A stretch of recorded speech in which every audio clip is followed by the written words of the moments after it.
চলেছে আরেকটি ভিডিও। তো বন্ধুরা, আজকে তোমাদের ভিডিওতে কিছু ইম্পর্টেন্ট কথা বলতে চলেছি। আমি যখন দেশ থেকে এখানে আসি তখন আমার হোয়াটসঅ্যাপে অনেকগুলো ভিডিও সেন্ড করা হয়, যে ভিডিওগুলো আমি পেয়েছি। এবং চলো ভিডিওর কিছু টপিক দেখে নিই, কেননা এখানে এই সেই সেমিনার রুম যেখানে ডাক্তার মৌমিতা দেবনাথ বিশ্রাম করছিলেন। তো তারপর যা হলো সেটা আপনারা সবাই জানেন, নতুন করে বলার কিছু নেই। তো ভিডিওটা সবাই শেয়ার করে সবাইকে দেখার সুযোগ করে দিন।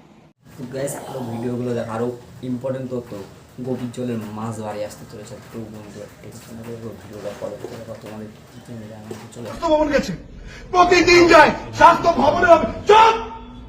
Just shut up! তাহলে স্বাস্থ্য ভবন এখানে কি করছেন উনি? Just shut up! কিছু বলার মুখ খুললেন। কালকে কোথায় ছিলেন আপনি? কালকে কোথায় চলুন ছিলেন দাদা, আপনি? এই চলুন গোলপার্কের চেম্বারে চল, গোলপার্কের চেম্বারে চল।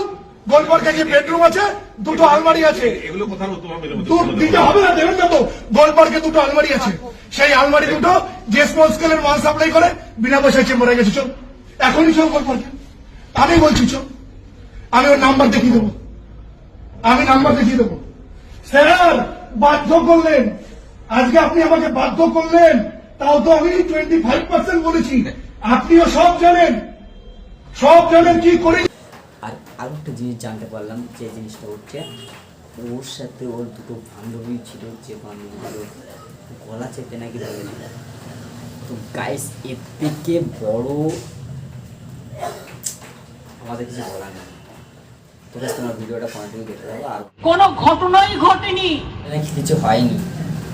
আরে এত বড় ঘটনা ঘটে গেছে, তাও কিছু হয়নি। সোমা বলছি, সোমা মুখার্জি। এত কষ্ট হচ্ছে ভিতরে যে হসপিটালে বসে থাকতে পারছি না। আমাদের সব ডাক্তাররা সবাই খুব ডিস্টার্বড। আজকে তো ওপিডি বন্ধ রাখা হয়েছে।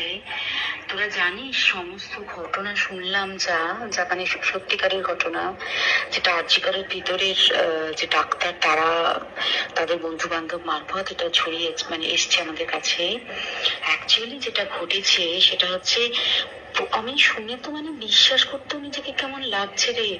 প্রত্যেকটা আমাদের ওয়েস্ট বেঙ্গলের প্রত্যেকটা মেডিকেল কলেজে, বিশেষ করে কলকাতার সরকারি মেডিকেল কলেজগুলোর প্রিন্সিপালরা, ডিপার্টমেন্টাল হেডরা, প্রিন্সিপালরা বিশেষ করে, তারা পাশ করানোর জন্য স্টুডেন্টদের কাছে রীতিমতো টাকা নেয়।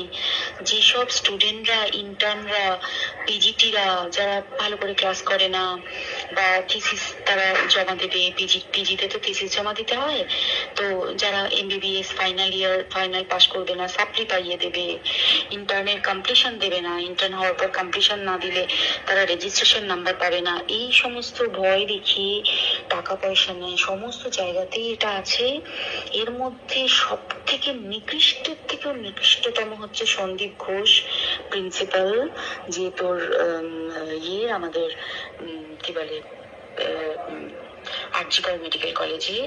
সেখানে ভাব যে ওনার একটা বিশাল নেক্সাস ছিল, যাতে উনি বেশ কিছু ইন্টার্ন, হাউস স্টাফ এদেরকে দিয়ে ওই নেক্সাসটা চালাতেন। তারা ওখানে একটা সেক্স র্যাকেট চালাতো, তারা একটা ড্রাগ র্যাকেট চালাতো। ড্রাগ র্যাকেট মানে ওই যে ওটাতে বলেছে না, ড্রাগ মানে শুধু ওই হেরোইন আর ব্রাউন সুগারের ড্রাগ খাওয়া বা মদ খাওয়া নয়। ড্রাগ মানে হচ্ছে যে কম দামি, কম টাকায় যে ওষুধ পাওয়া যায়, যে ওষুধ না জল ভগবান জানে, সেই ওষুধের মানে কোটি কোটি টাকায় যে টেন্ডার বেরোতো, তার সেই ওষুধ নিয়ে ওষুধ কোম্পানিগুলোর কাছ থেকে কোটি কোটি টাকা, সেই সমস্ত টাকার একটা বড় অংশ যেত পার্টি ফান্ডে। বুঝতেই পারছিস তাহলে সেই জন্য পার্টির একদমই কাছের নেই। পার্টির মানে একদম খোদ মানে ওপর লেভেলের, একদম আসল জায়গাটার কাছে। তো এবার উনি এই যে নেক্সাসটা চালাতেন, তাতে রীতিমতো কোন ইন্টার্নকে উনি পাস করাবেন, কোন পিজিটিকে উনি থিসিস কমপ্লিট করাবেন, সেগুলো সব ভয় দেখিয়ে টাকা নিতেন। আর তার হয়ে কাজ করতো ওই ইন্টার্ন হাউস স্টাফের একটা পুরো বড় নেক্সাস। এবার এই মেয়েটির যে পিজিটি, মেয়েটি অত্যন্ত ভালো, সে তার থিসিসটা কমপ্লিট করাবে না বলে হুমকি দিচ্ছিল। সে এটা জানতে পেরে গিয়ে বলেছিল যে আমি এরকম কোনোভাবেই মেনে নেব না, আমি এর বিরুদ্ধে আমি যাবো এবং আমি এর বিরুদ্ধে সব ফাঁস করে দেবো। তখন তাকে রীতিমতো ধমক দেওয়া হচ্ছিল। এটা চলছিল লাস্ট 6 মান্থস ধরে, 6 মাস ধরে তাকে হুমকি দেওয়া, তার প্রতি মানে বেশি বেশি প্রথমের দিকে কি করছিল, অত্যাচার করছিল। 10 লক্ষ টাকা তো দিতেই পারি পরিবারকে। 10 লাখ টাকা দিতে হয়ে গেল।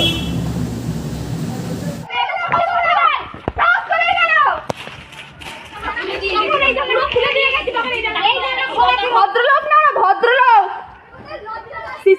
জুম করে দেখে বাথরুমের ফুটেজ, এখন লুকিয়ে বসে আছিস? সাহস থেকে সামনে আয়।